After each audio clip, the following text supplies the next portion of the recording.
Hello everyone, I'm Scott Payton, Manager of Marketing, Media, and Communications for Exemplar Global. I'd like to welcome you to today's webinar on assessing the risk-taking nature of auditors with Dr. Geoff Trickey. Before we begin, I'd like to tell you a little bit about Exemplar Global.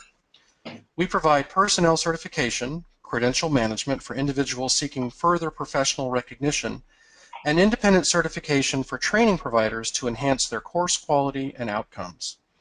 We build career pathways that support your career pathway. Our 25 years of building certification programs for our customers has provided us with the expertise to partner with you in the design, development, and delivery of a sustainable, recognized career for your profession.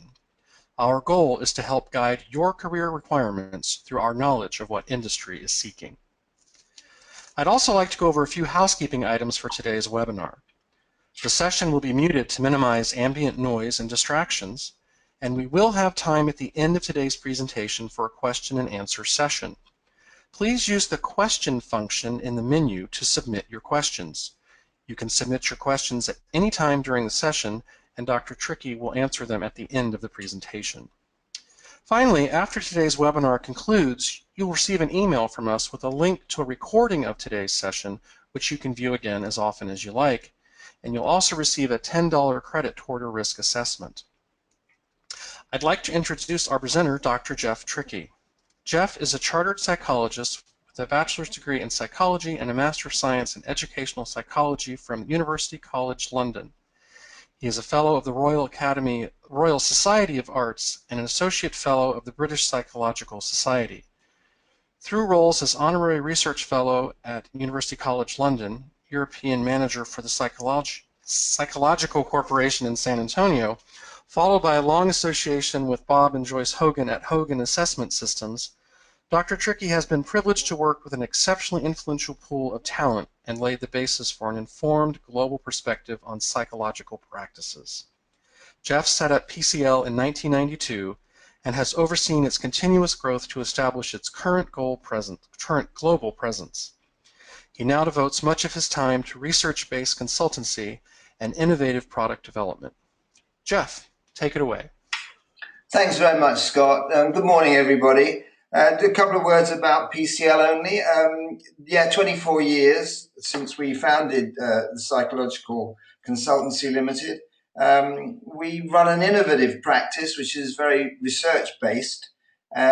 So we are looking at 4 innovative applications for applied psychology, and we have a global presence through our online assessment platform, which was the first to be established in the UK, in fact, and the web services that we provide to our clients, and a distributor network and other global clients too. So that's just a brief introduction to us, a group of business psychologists then.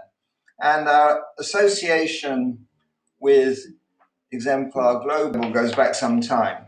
In fact, Exemplar Global were the sponsors of our first international profession-wide survey of practitioner propensity for risk in 2012. And that involved auditors in the UK, also in America, and also in Australia.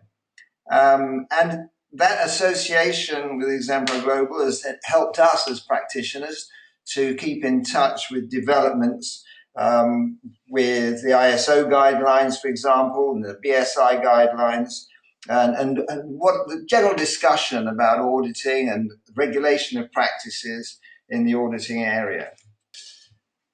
The first point I'd like to make is that, about the kinds of things that auditors do. So I've listed there just investigation, observation, interpretation, formulation, conclusion, recommendations. All of these practices, all of these activities require a degree of personal judgment. And nothing is quite absolute. Nothing's totally objective. Judgments and opinions play an important part in the process. Recommendations and decisions have ultimately to be made, though. So, drawing conclusions, making decisions involves 2 systems of the brain. It involves an analytic side, but also an emotional side. And the observation has been made that decision-making is or can be, very instinctive. The instinctive side of it being mostly emotional, but indeed the analytic side of it, although that sounds very, very objective, there's an aspect of the human mind which tries to make things sense of things and wants to make sense of things, but that sort of disposition isn't common across all of humanity. Some are more analytic, some are more emotional. There's a balance there. And we often have illusions about how objective we are able to be. In fact, when it comes to quantifying risk, there is no truly objective way of doing that. There's no single metric, for example, that can be applied to all kinds of risk. I mean, risk is an absolutely huge domain. There's hardly anything, any activity, any practices that anyone's involved with that are not in some way associated with risk or vulnerable to risk or possible cause of risk. And so it's such a large concept. There's no one metric. It's not like trying to measure height or trying to measure weight. And we develop different, almost arbitrary or ad hoc methods of doing it, depending if we're talking about how dangerous is a road, how safe is a drug, how dangerous is flying an airplane, for example. Every kind of risk requires its own particular kind of metric. And so in dealing with risk generally, we always have to rely heavily on judgment. I mean, even when you come down to underwriters and actuaries who have this down to the highest state of the art, I suppose, but even in that case, they have to make judgments about the algorithms that they are writing in order to get the predictions that they need. It's about what kinds of measurement, what kinds of probability. I mean, the best measurement of risk is, in the end, probability, but that applies very rarely in a totally objective way. We have to make estimates of probability, and we also have to draw conclusions from what's happened in the past. There's no way of getting ahead of the game. You can't actually objectively assess what's going to happen tomorrow or what might happen next year. And of course, in the business world, it's a world of change. It's a world of financial change. It's a world of technological change. There's always something that is new, and that's always a new opportunity for risk, which has no history yet. And so, would propose significant difficulties. But we still have to make judgments. As I say, decisions have to be made. I've put this pair of pictures into the presentation because I think it raises some interesting sort of questions. I'd just like to consider that for a minute. There's the guy on the left who's doing a painting job on a London building. And in order to get to the point he needs to get to, he's decided to prop his ladder on top of the van. And as health and safety requirements would demand, he has someone standing on the bottom rung. Well, health and safety hasn't, I don't think, rules on whether you can bump your van up on the pavement and then put your ladder on top of that. So anyway, that's an issue. In the other picture, somebody else taking some risk, or a couple of guys here taking a risk, one of them on a 10-foot high motorcycle, and they're both juggling with flaming torches. So it's fairly spectacular.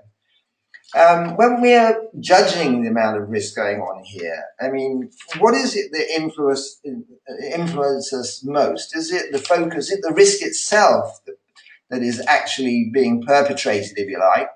Or is it something to do with the individuals who are doing it? And the curious thing in my mind about these two pictures is the one on your left was fined something like £3,000 or £30,000, a lot of money anyway, for a jobbing builder. Because of that, he was spotted by a health and safety inspector in the local area, and he was taken to court and he was fined. Now, the other people here have got a local authority license to do what they're doing. And I don't know what your judgment would be. Who's taking the most risk? I think in terms of risk to others, there's only one person passing by under the ladder at the moment, and that's someone who seems to be on the phone, not paying very much attention. So that's the extent of it, though. On the other one, you've got children being sat near the front of the crowd so they can get a good view. If you look bottom right on your picture. And there are flaming torches thrown about. Now that person is allowed. That person is fine. You've got a license to do that. We need the entertainment. So I think what comes into this is that in fact we're making judgments more about the people than what they're doing. There's some kind of assumption that the people who are riding the motorcycles will be skilled. They may have learned that 6 weeks ago, possibly. The guys on the ladder may have been doing that for 40 years, or it could be the other way around, you know. But it's more complicated than just the situation. You need to get it to get a real evaluation of how much risk there is there. You need to get to grips with the people who are involved in it. So personality matters. And why does it matter? I want to introduce this to you because I think it's a very germane to the question we've just been considering. There's a value of focus on risk and there's a value of focus on individuals, but there are very different sort of perspectives about who's from the point of view of who's taking the risk and who's managing it or who's actually evaluating it. Now, we turn to personality of this because personality is reached a very advanced stage in the sense of its actual utility, its value, its usefulness. In the past, go back 20, 30 years, there's a lot of theory about personality and a lot of competing ideas about how you measure it and what it is you're measuring. This has very largely been resolved. You've got a greater global consensus about personality now and personality research than ever before. And as somebody who deals with it on a day-to-day basis, and we develop personality measures and we use them and we do a lot of research around them, and they are really practically useful. They do tell you something fundamental about people. So it's a very clearly defined area now. I won't go into the detail of that, but it is. I'll mention five-factor model, because five-factor model is what's really taken center stage, and it's certainly the basis of all leading-edge research on personality. And we can measure that very reliably. And the thing about it is personality is about human nature. It's about what fundamentally you are. The personality we're measuring is the consistencies in what you do. Now, behavior is very influenced by all kinds of incidental events around you and things that are just going on at the moment or in your own life or are worrying you or in the back of your mind or whatever, at home or at work or in the world. So human nature is relevant to absolutely everybody, and personality is something that comes through consistent in all of the behaviors that you exhibit. Now that domain is well defined, as I've said, and the interesting thing about it is that that domain is riddled with risk themes. It's always been known that risk and personality kind of have an association, and the research on both sides of that would confirm it. So you will get good, strong correlations between risk-taking and certain aspects of personality, and similarly the other way around. So what we're going to describe now is that sort of relationship and how that's been turned into something that's very useful. It starts with this factor that the domain is riddled with risk themes. We have, all of us, a large vocabulary which will deal with personality attributes. So you have many, many words in your vocabulary that help you describe people in good ways, bad ways, rude ways, kind ways, loving ways, however. So huge. So it's certainly over 3,000 words, and many of those, if not most of them, have got some sort of association with risk. So here's some examples just on the screen at the moment. So if you're fearless, or if you're impulsive, complacent, curious, reckless, easygoing, casual, if you were described in that sort of way, there's an inference there about whether the things you're likely to do would be rather risky. And some more on your right, whether you're vigilant, anxious, inflexible, apprehensive, cautious, organized, disciplined, all of those too. So there are many, many, many more words in the lexicon of personality that have an association with risk and implications for risk. And the other important point is your personality stays very stable over an adult working life. From the time that your brain really finally matures, which is around 20, late adolescence, early it comes, doesn't it, to end of your teens, beginning of your 20s. And from that time on, personality measures stay very stable. There's a lifelong trajectory, which is well understood, that you know, kicks in particularly after a sort of retirement age, or what has traditionally been retirement age. So maybe around late 50s and 60s, you see a difference. And the thing about personality, though, it has this persistent and consistent influence. Although there are a lot of things that impact on your behavior, cause you to do what you have been doing today or will be doing today in detail, underneath that there's a consistency, and that consistency is emanating from the more deeply rooted dispositions, which are your personality. And every one of those personality dispositions has benefits and it has limitations.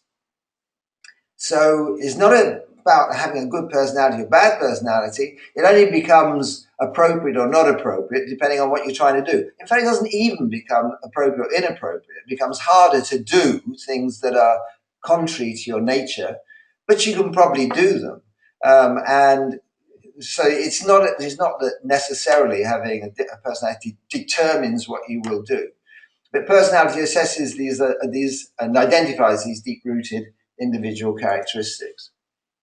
So then personality is there, it is influencing you all the time, it's pulling you in particular directions and making you tend towards particular kinds of decisions, but it doesn't choreograph your behavior in detail. We are sentient beings, so we have free will, we make our choices, but we also have our own inherent behavioral bias. So your risk type is in a way where you are anchored. This is the way we like to describe it. You know, if a colleague is looking at you from across the room on your early time after your appointment with the organization, thinking, I wonder what this person's going to be like. They won't know immediately from your behavior. But if they're continuing to watch you and to get to know you and to work with you, then the consistencies will become apparent. So it's a bit like watching a yacht that's harbored out there on the ocean. That yacht will blow around with the wind. It'll go up and down with the tide, be moving one way in and out and chopping around when the weather's choppy. And it's not immediately obvious where it is anchored. But if you watch it long enough, you'll know where it's anchored. And that's, we would say, is pretty much the way the personality works. When you get to know people, you discover what they're really like. And over that time, you learn what are the consistencies, what can you expect? What is their reputation, if you like, with people? Now, so auditing then, if I just do a little run through where we are at the moment, auditing requires judgment and decisions. Personality influences perceptions and decision making. We all have behavioral decision making biases. So that's where we are. And this is the way that they kind of operate. They're operating on a persistent basis, and they're always pulling you in a particular direction. Okay, that brings us on to an instrument that we developed, which is called the risk type compass. And this is going to help us to identify what those biases actually are. The starting point is going back to the point I made earlier from the Chief Scientific Officer in the UK, Government Chief Scientific Officer, who was pointing out that there's an emotional side and there's an analytic side to decision making. So within the risk type compass, that's represented by a couple of risk types. So one is being a fearful pessimist. So there are people who are very, very anxious, and at the other extreme of that same bipolar scale, if you like, the other extreme is people who are extremely calm. Those differences are extreme. And again, on an analytic side, there are people who are quite random, excitement-seeking, casual, informal, if you like. And at the other end of that scale are people who are very prudent, careful, organized, systematic, know exactly what they're doing and when they're doing it. So it looks a little bit like this. We have these two underlying scales within the risk type compass.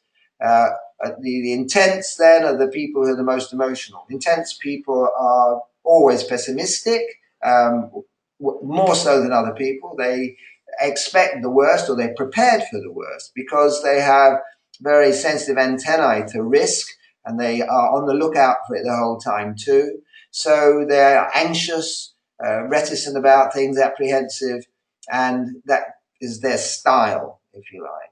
They also doubt their own judgment, so they'll double check their own, and they find it difficult to trust yours as well. So they're kind of a bit mistrustful, tending to be doubt, very apprehensive, pessimistic. So if you like, they're our species, they're the guardians of our species. They're always on the lookout for what's good for us and what's bad. When they cross the road, they never jaywalk, if you're intense. On the other extreme, the composed type, these are very different disposition, because we would describe it as imperturbable. They're people who are always calm, even in a crisis. Nothing seems to perturb them or arouse them. They carry on through life in a very composed, even-handed kind of a way, and they're pretty unemotional. So you can see probably a downside and upside to that. On the other scale, the analytic scale, if we start at the bottom with the carefree type, now these people are, they really don't want to know what's going to happen tomorrow, particularly, because if you tell them what's going to happen tomorrow, then it'll take the excitement out of it and spoil it for them. So they are informal, they're challenging. They don't like to do things by the rule book, but they're quite inquisitive and they're quite creative. So they like to find the solutions for themselves. They don't like a rule book to have to work by. And they like variety. They don't like repetitive tasks. So that's the carefree. The prudent are the opposite of that. So the prudent type then are people who do things by the book, want to do things by the book, want to learn properly how to do that job, and who feel that there is a right way and a wrong way to do things. So they like to have everything orderly and in its place. They do think about what's happening in the future. They will have a plan, and they will have a backup plan as well. So that's the prudent type. Now, I think you can see, if you relate that to yourself and try and position you where you might fall on both of those axes, there's the possibility that you may be both intense and prudent, okay? So you could have both those characteristics.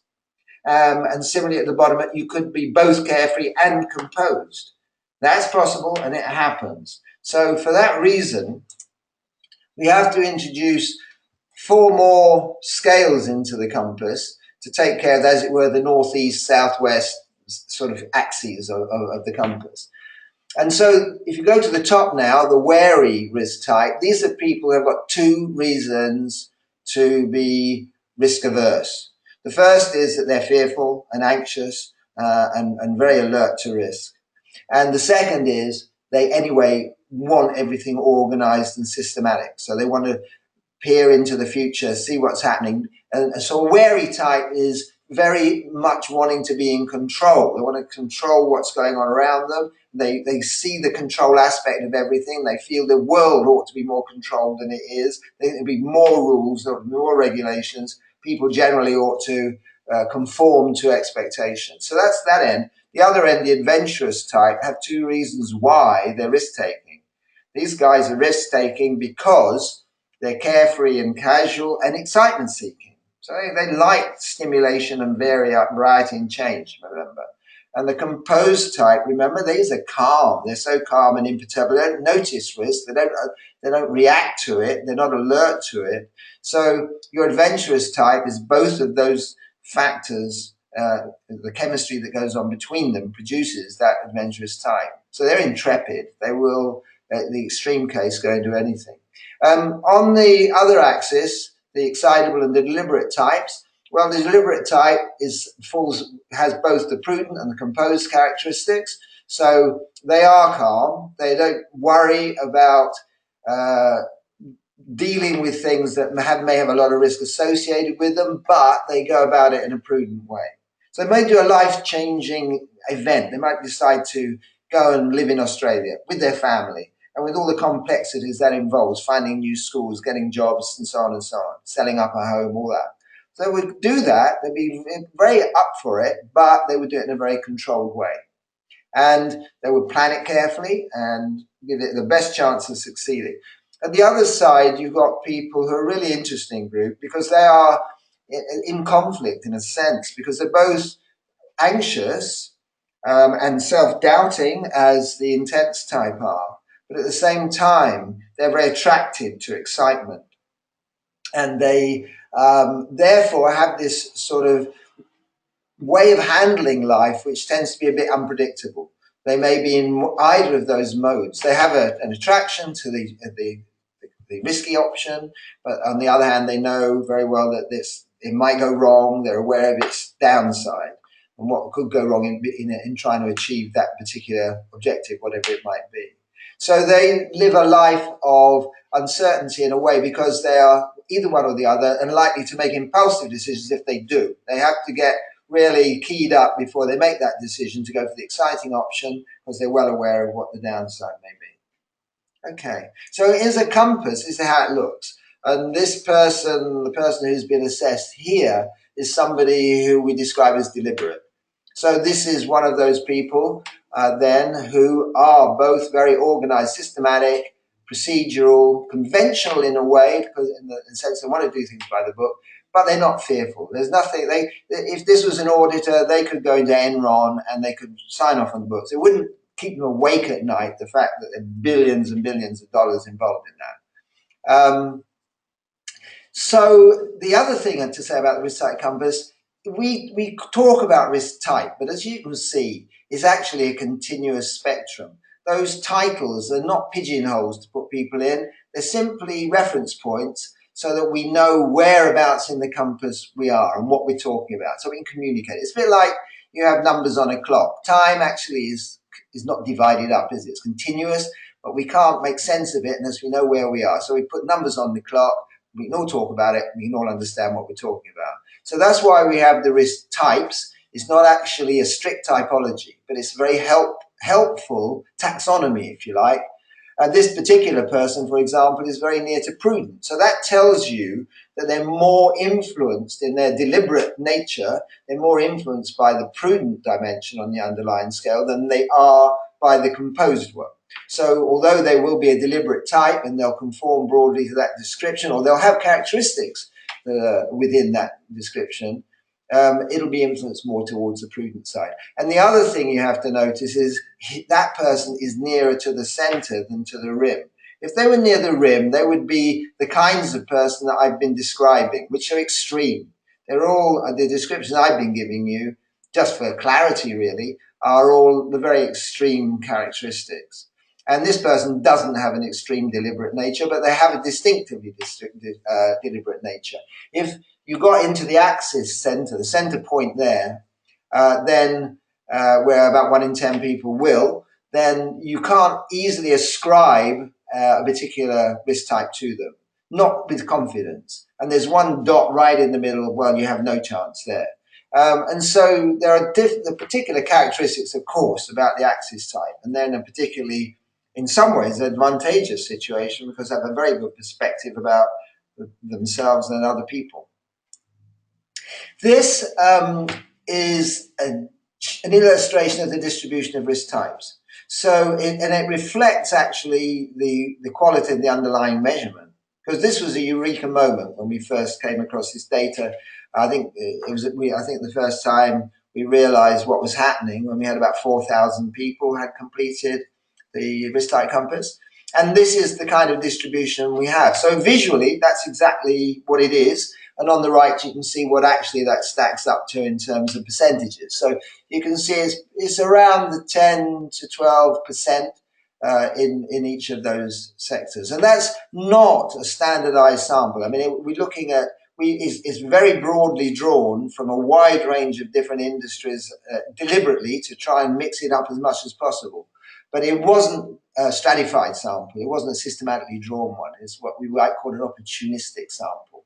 But that's, even though now, as we pass the 10,000 mark and so on, that stability has remained pretty much the same. Now, this, I mentioned at the beginning that we did some work with Exemplar Global some years ago. And this is how the auditors that contributed to that research for us, this is where they came on the compass. And that looks quite interesting, doesn't it? The deliberate type we spent a bit of time talking about, and you can see that is the most prevalent. You might be interested to know you share that characteristic with air traffic controllers. If that's where you fall, then you share it with air traffic controllers. Air traffic controllers are the deliberate type, extraordinarily. We just done a bit of research with 100 of them. They were already in post. It wasn't for selection, and they were, nearly all of them, deliberate type. And not only were they nearly all deliberate type, but there were strong examples of deliberate type. You have to think, why was that? It's an interesting question itself, which I won't delve into too deeply. But I think what we know about air traffic controllers is it's a very responsible job, and it's a very vigilant job. You need to do things by the book, that's for sure. You need to follow procedures, that's for sure. But it is a situation which is very heavily loaded with risk. And if you were the kind of anxious, wary type of person, then I don't think you'd find that a very appealing job. And as you can see, in auditing, the number of auditors similarly are very small in the auditing department. The carefree are the fewest of all. So I suppose the generalization you can make here is that predominantly auditors are very organized and systematic, and not too troubled by risk.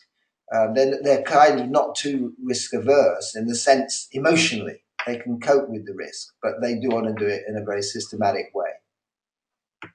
Okay. So what are the implications of all this then for professional development within your profession? The first focus has to be on you as someone who's involved in managing, evaluating risk, because you have a bias. And that bias will lead you to feel that certain things are better and other things are worse. And not everyone will agree with you. Other auditors might agree with you, because within professions people tend to have similar kinds of dispositions and to influence each other that way. So the first point to ask is, what risk type are you? And what does that mean? I mean, what is your own disposition towards risks? And what advantages does that give you? How can you, and you need to know that, don't you? To understand where you are, both what is your advantage as being that disposition, and how can you maximize it, as well as knowing the blind spots. So those are the first things you want to know. What am I good at? What am I going to do easily, without just naturally, without any particular effort? How can I remember that and use it? What are the blind spots? Because blind spots are things where you're going to have to work hard to do what it is you're trying to do, or to emulate what people for whom that is a strength can do easily. Okay, so it's not you can't do it, it's that you're going to have to make more effort. And it may be, for example, I'm just off the top of the head, but maybe you're a very outgoing, gregarious person, very good socially, very good at doing the business, very friendly with the clients, spend a lot of time with them, strike a relationship with them, and so on. But maybe the downside of that is that you don't get down to the detail of asking the important questions. There's too much going on at the level of social interaction. So this could be a blind spot. So you then have to say to yourself, well, I'm going to have to deal with that. I mean, my blind spot is I'm too interested in what I'm doing to worry about the commercial aspect of it. And that's true. This is true. And so I will often take somebody with me on my staff who's much more keyed into, yeah, but okay, what are you giving away here, Geoff? Or and what is the deal going to be, and who's going to pay for what? So because they'll take care of that. I'm excited by the possibilities. I'm curious. I'm imaginative. So I want to know what I can do. What intriguing things can we discover? And I need someone there to say, well, hold on, you can't realistically do that. It's going to cost a fortune, or it's unrealistic, or whatever. So that's what I mean by compensating for, if you like, the blind spots. And you also have to understand how your risk type impacts on others, because similarly, just as auditors tend to have a particular kind of disposition, and as do flight traffic controllers, as we've established, well, so do salespeople, and so do people in working in different departments, different organizations will be different. Different in engineering kind of setting than in, say, a recruitment kind of a setting, or a PR kind of setting. Very, very different climate, very, very different people the way that you'll impact on them, you need to be aware. And that helps you if you can. So you've got to think how that influences you in your version of being an auditor, or your interests in the activities within the auditing profession. So you need to know something about other people. And of course, knowing and understanding the risk type compass, you have not, I don't mean you going out and assessing everybody, but you have a very good idea what kind of risk dispositions they are. And if you're working in project management, for example, where you have to work closely in a team, it's important, it's useful to know what other people are, what risk types they are. When we work with organizations and we're trying to have a major impact on the culture of that organization, and you have to start with the nitty gritty, you have to change people if you're going to change culture. And so it's we run these events where they learn and the team comes together and you analyze the team dynamics, because you know you've got 2 people like that and 3 people of this risk type and 1 of that other risk type and none of these over here. So that has implications for the team's dynamics, the way it works, the way it makes decisions. So, whoops, sorry about that. That's me touching and being very untechnical. I'm gonna. Oh, sorry. Sorry about this. There we go. That's where we were. So how does it influence you as an auditor? The relevance, to teams. Now we're talking about teams, how that affects them, what they're like, what they do, how they make decisions. And organizations are made up of teams. So if we do the project, we like to start with the board, because the board is obviously a team. They work together. They have to come to agreements and decisions. And if they understand where the other's coming from, that's a tremendous help, because you see that as an asset to the group. Whereas if it's just someone who always seems to disagree with you, then there's conflict where there could well be constructive dynamics going on. So success in the end depends on team performance throughout the organization, doesn't it? And team risk dynamics are influenced by your risk type. So we have developed the risk type team report as an auditing tool. You know, you can use the risk type compass as an auditing tool because you can highlight functional issues within a team, and it can be used for team development purposes. This is an example then of a team report graphic where each of those individuals, only in the graphic labeled with a code, if you like, so that you don't know who's who necessarily. But you can see that team is a real team, and you can see that the first point you can see is that there are 4 different risk types which are not there at all. There's no, I think all the others have gone off to be auditors, all the composed types, there's none there. And there's nobody in the wary, intense and spontaneous side of the spectrum.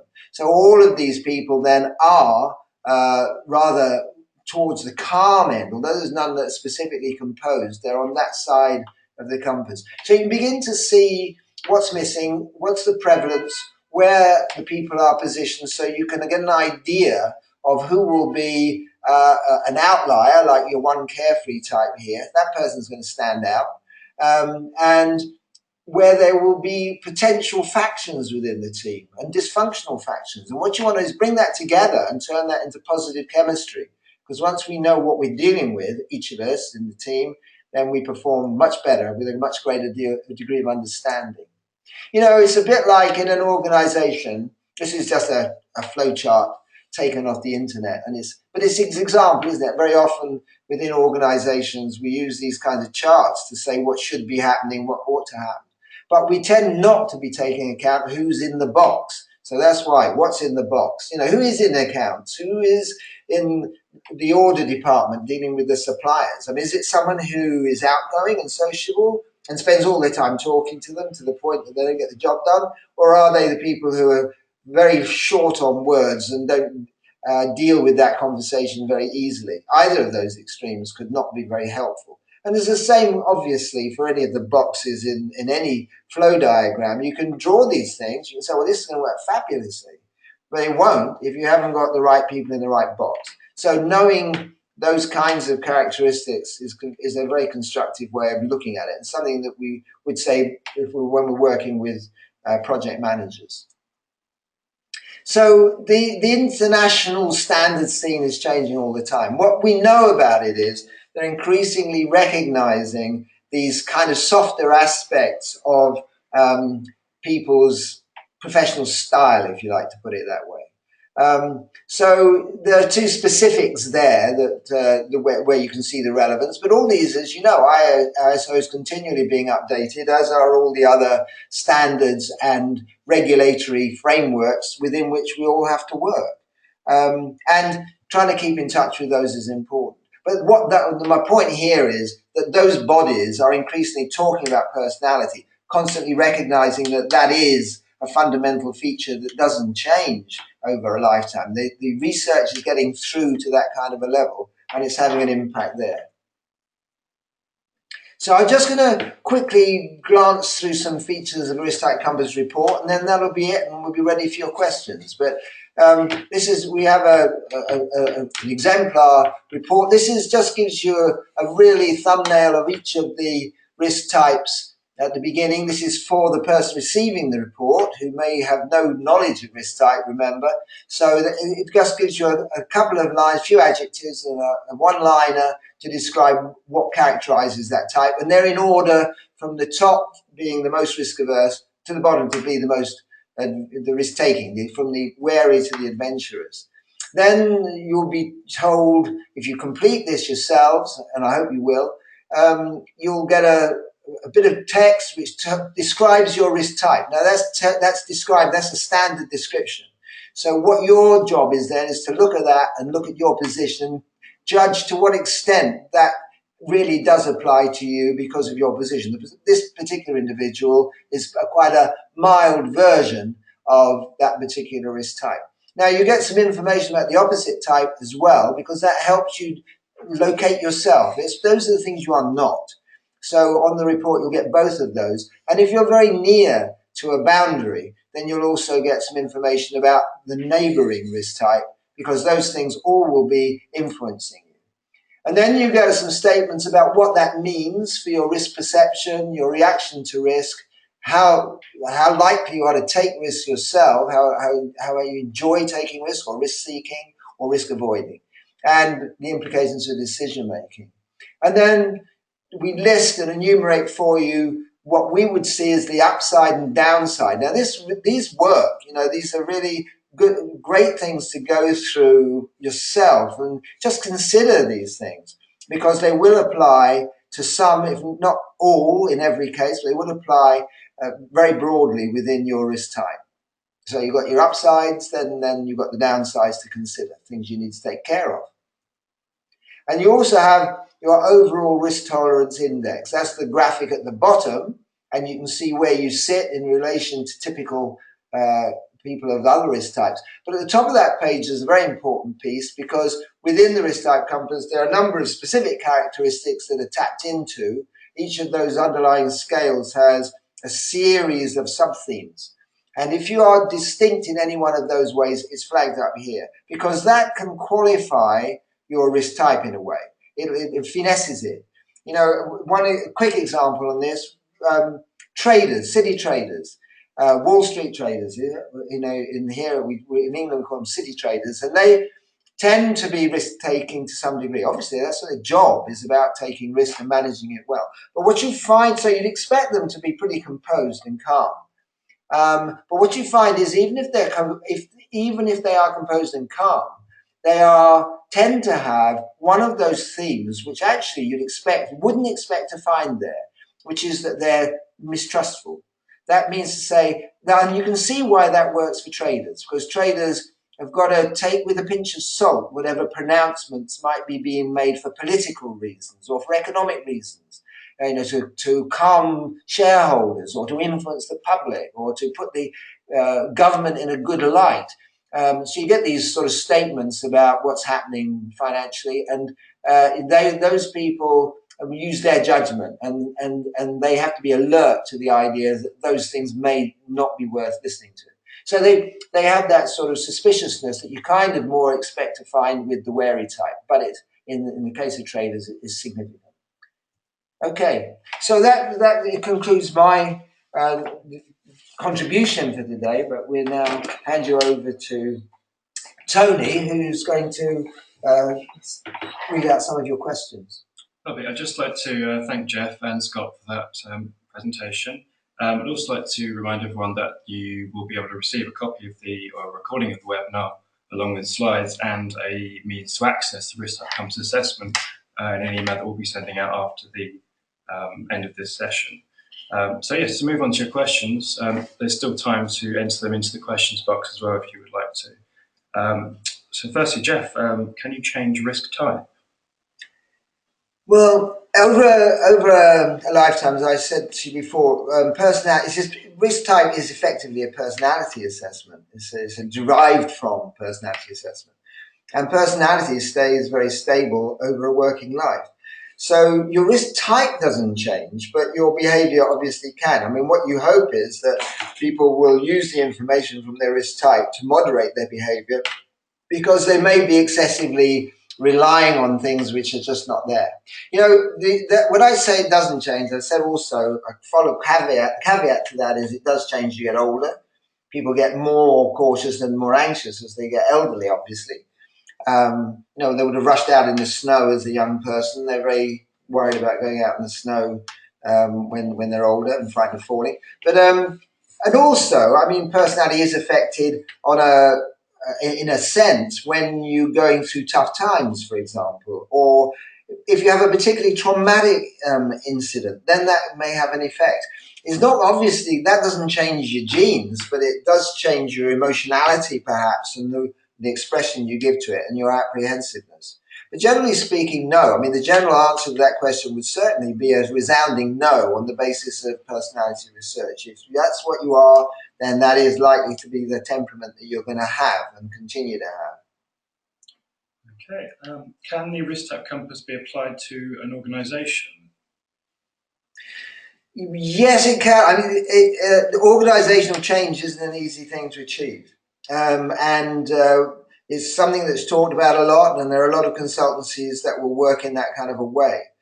And they'll talk about slogans and getting a good sort of mission plan and a good statement and so on, so on, so on. All of those things are great, and I'm sure they have some influence. But when it comes to risk, you don't easily change risk types. So somehow you've got to take that into account and embrace it if you're going to change the culture. We've done a lot of work in health and safety in various health and safety critical industries like mining and molten metal work, you know, smelting, working in foundries, that kind of thing, where it is absolutely critical.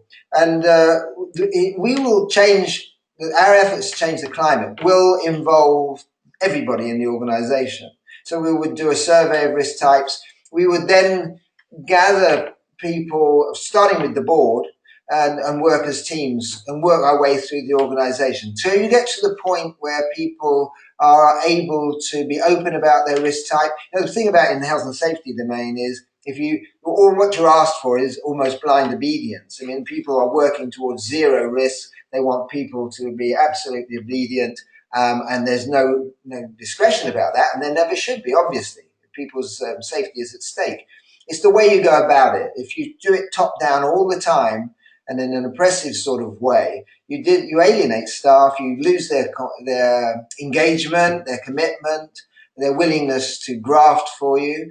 And by taking them aside and looking at their risk type and saying that in order to comply with health and safety, these are the things that are getting in your way.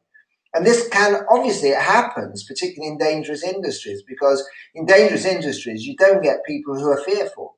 You don't get people very much who want to do things particularly by the book. And if you're working in the North Sea, I suppose, or in the Gulf of Mexico, you're on an oil rig. You're not likely to be someone who's very cautious.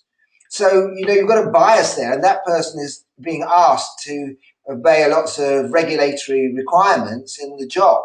And you can see what they're likely to think about that. So it takes to get them on side. You have to embrace that, not try and dismiss it, not try and, hammer it into the ground. You have to say, look, you are this type. You're going to find it difficult to do, but this is important. This is your safety and your colleagues' safety is at stake here. So you work at it that way. So the risk type thing really does give you a lever at the granular end of changing things within organisations. Is there an ideal risk type compass point for an auditor, or would that perhaps lead to a danger of a homogeneity of thought amongst a group of most organisations? Yeah, that is something we had to address. I mean, when we started working with Exemplar Global, the question was, well, what is the ideal auditor? And I was very apprehensive about that because, I mean, you can see that there are characteristics of certain risk types which would seem to be a better fit. But it's a mistake to take that as meaning that somebody who really wants to do that job and is highly motivated to do it would not be able to do it. All you can say is there may be different kinds of auditing that they would go into.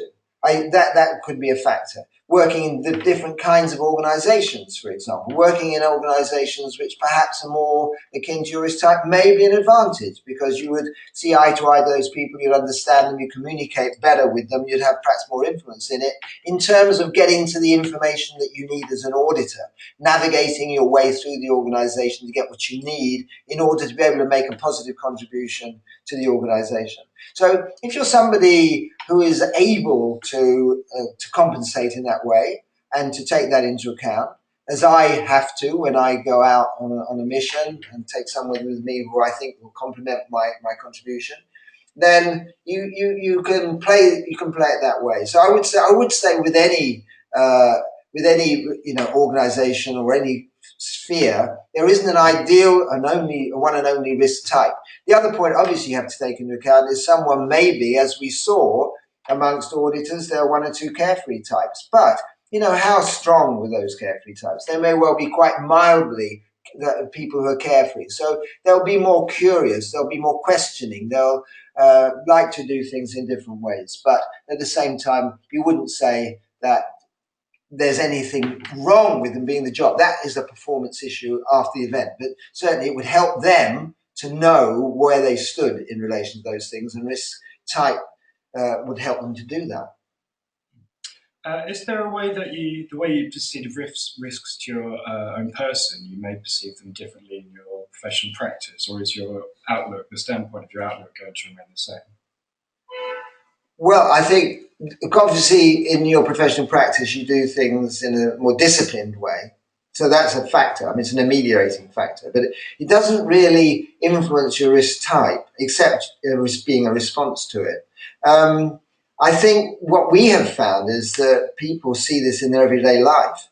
I can remember when we were working with a group in Australia, and there was a guy there who was a commission-only representative, and he was making a lot of money. He was in the financial sector, and he wanted to buy a bigger house, and his wife was very worried about that because she thought, you haven't even got a salary, you haven't even got a regular income. How can we get into debt over an even bigger house?